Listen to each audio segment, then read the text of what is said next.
Krisis keanekaragaman hayati. Negara-negara industri, terutama di Eropa dan di Amerika Utara, membangun kekayaan mereka dengan cara merusak alam dalam skala yang besar untuk mengambil kayu, mineral, dan sumber daya alam lainnya dengan cara yang sangat boros dan tanpa memedulikan masa depan.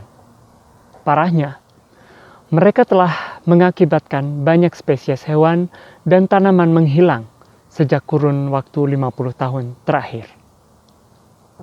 Dan 1 dari 3 spesies berisiko punah pada masa yang akan datang jika mereka tetap melanjutkan hal ini. Jika negara-negara itu terus menghancurkan hewan dan tanaman seperti yang terjadi sekarang, maka akan mengancam kelangsungan hidup manusia di planet ini yang bisa diakibatkan oleh meningkatnya ancaman penularan penyakit, risiko kekurangan bahan pangan, dan semakin sulitnya akses terhadap air bersih karena tanaman yang menjadi pembersih air berisiko menghilang di beberapa tempat.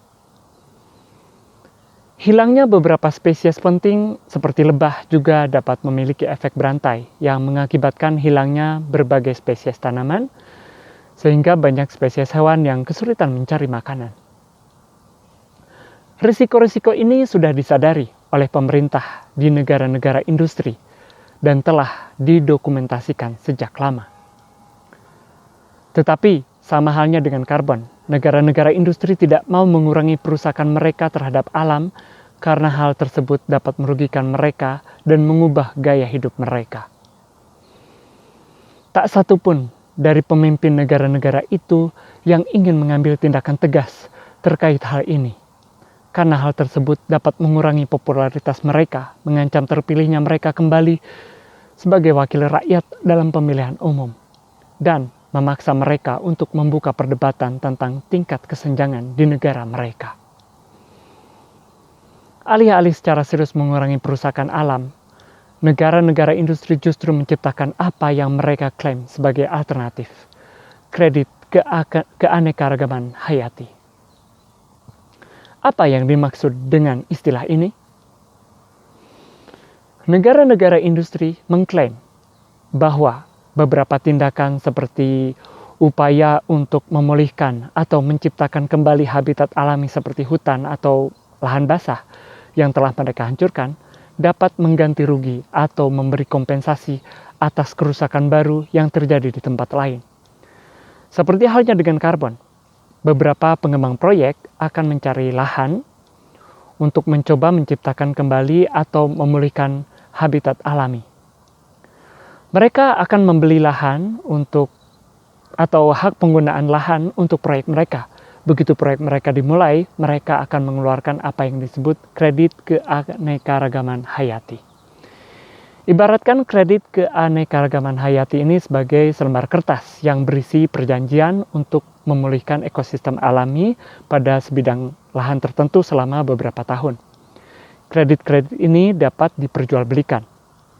Terdapat banyak masalah dengan pendekatan ini. Pertama, lahan Anda yang merupakan warisan Anda, hak lahiriah Anda, dan rumah Anda hanya dianggap sebagai aset yang dapat dijual untuk keuntungan finansial sementara yang merugikan generasi mendatang. Kedua, kredit-kredit ini akan dibeli oleh perusahaan-perusahaan yang akan mengklaim bahwa kredit ini memberikan mereka hak untuk tetap merusak alam di tempat lain. Ketiga, habitat yang dipulihkan tidak selalu menampung spesies yang sama dengan habitat yang akan dihancurkan. Jadi Anda dapat menghancurkan sebuah wilayah yang ditinggali oleh suatu jenis burung dan memulihkan wilayah lain yang ditinggali oleh monyet. Tetapi negara-negara industri akan menganggap satu tindakan sudah memberikan kompensasi bagi tindakan lainnya. Ini karena tujuan utama mereka adalah memberikan kompensasi yang mudah dan murah, bukannya memastikan bahwa alam tersebut tidak lenyap menghilang. Proyek-proyek semacam itu telah berlangsung selama bertahun-tahun dan kebanyakan dari proyek tersebut telah gagal dalam membangun ulang ekosistem alami yang menjadi sasaran mereka. Hal ini disebabkan karena sangat sulitnya menciptakan kembali ekosistem dan karena pemahaman kita mengenai alam dan pemulihan tidaklah lengkap. Kita masih belum mengetahui banyak hal tentang jutaan spesies tanaman, serangga, dan hewan, dan kita juga belum sepenuhnya memahami jaringan hubungan yang kompleks antara spesies-spesies tersebut. Namun, sekalipun kita mampu menciptakan kembali alam yang telah kita hancurkan, pendekatan ini hanya akan memindahkan kehancuran, bukan menguranginya, dengan memulihkan di satu tempat agar dapat menghancurkan di tempat lain. Terlebih lagi, karena kebanyakan proyek pemulihan mengalami kegagalan. Hasilnya adalah kehancuran yang terus meningkat secara cepat dan sangat mengkhawatirkan, mengancam masa depan generasi mendatang. Selain itu, tindakan-tindakan ini menimbulkan masalah-masalah yang sama bagi masyarakat setempat karena kredit karbon.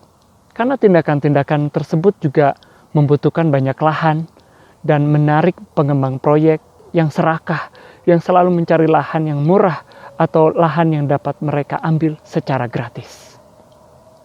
Sebagai contoh, di Malaysia, beberapa pengembang proyek sedang berusaha menandatangani kesepakatan dengan sebuah pemerintah daerah di mana mereka akan membeli hak atas karbon dan sumber daya alam dari sebuah hutan yang besar untuk 100 tahun ke depan. Walaupun masyarakat yang tinggal di dalam hutan itu belum diajak berunding dengan baik dan sepenuhnya.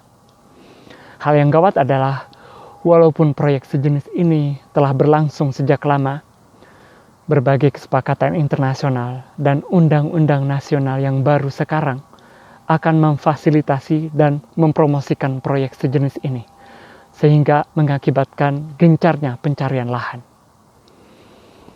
Lahan-lahan seluas negara kecil saat ini telah dijual tanpa masyarakat setempat selalu diajak berdialog secara baik-baik ataupun tanpa mereka menyetujui penawaran penjualan dan perubahan penggunaan lahan.